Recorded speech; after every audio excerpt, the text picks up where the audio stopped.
Revenons sur ta carrière en toute franchise. Est-ce que tu es personnellement satisfait de ta carrière? Non, pas du tout.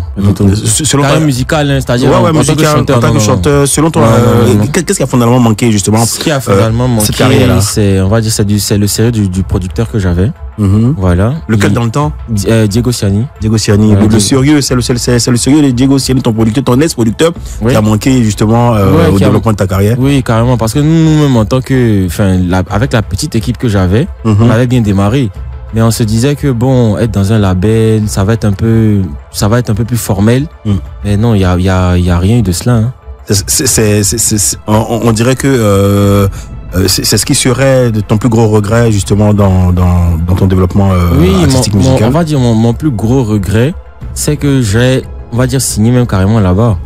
Voilà, parce que je me dis on avait bien démarré, les choses allaient des plus belles. Mais qu'est-ce qui s'est passé justement? Ce qui s'est passé, c'est que le monsieur, il travaillait plus. Comment ça? On peut pas injecter et investir de l'argent dans quelque chose et ne pas travailler? Non, c'est pas ça. Parce que les gens ne savaient pas que il y avait des projets sur lesquels c'est nous-mêmes on mettait de l'argent. Tu vois? Mais après, moi, quand je suis revenu de Dubaï, là, j'avais un esprit de, comment te dire, on est ensemble, on travaille ensemble. Donc même si je mets, ou quelqu'un d'autre met, mais bon, même si je mets, c'est pas grave, tu vois? Mais à un moment donné, non. C'est-à-dire que c'était une question de... D'abord, c'est nous, on a créé un peu Génération de Chili, c'est-à-dire avec l'équipe. Ouais. Et après, le gars, il surfait un peu dessus. Voilà. Okay. Donc, à un moment donné, ça marchait plus, il mettait plus les sous, il y avait plus de com, il y avait plus de ceci, de cela.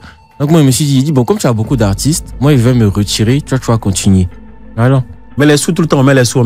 Quand c'est pas rentable, quand on rentabilise pas, c'est compliqué, on peut pas toujours en mettre. Et je suis désolé, parce que ce monsieur, il était au courant que on pouvait voyager. Il y avait des voyages, il y avait des concerts, des spectacles qu'il fallait faire. Ben, il voulait pas qu'on les fasse.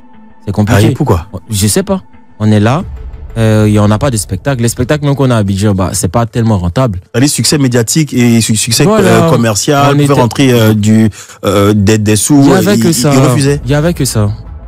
Il me rappelle, il y a une fois même, il est venu dire que ces artistes n'ont pas faim. Il dit, je sais pas si alors que dans le fond, les artistes ont faim. Non, tous les gens ont faim. Avant de me donner des sous. Ah, non.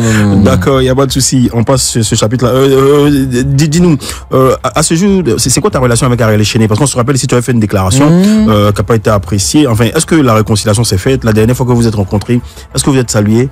La dernière fois, oui, on s'est parlé. Ok. On s'est parlé, mais c'est pas. Donc, il n'y a plus le feu en la demeure. Bon, c'est pas comme si on se dit pas, c'est pas comme s'il y a un gros froid, quoi, tu vois. La dernière fois qu'on s'est vu, on s'est salué, on a parlé un peu, puis ça s'est resté là, quoi. Voilà, c'est juste bonjour, bonsoir sans plus. Carrément. Et il y a pas une collaboration qui. Non, on se parle même pas même. Où il y aura une collaboration? On se parle même pas même.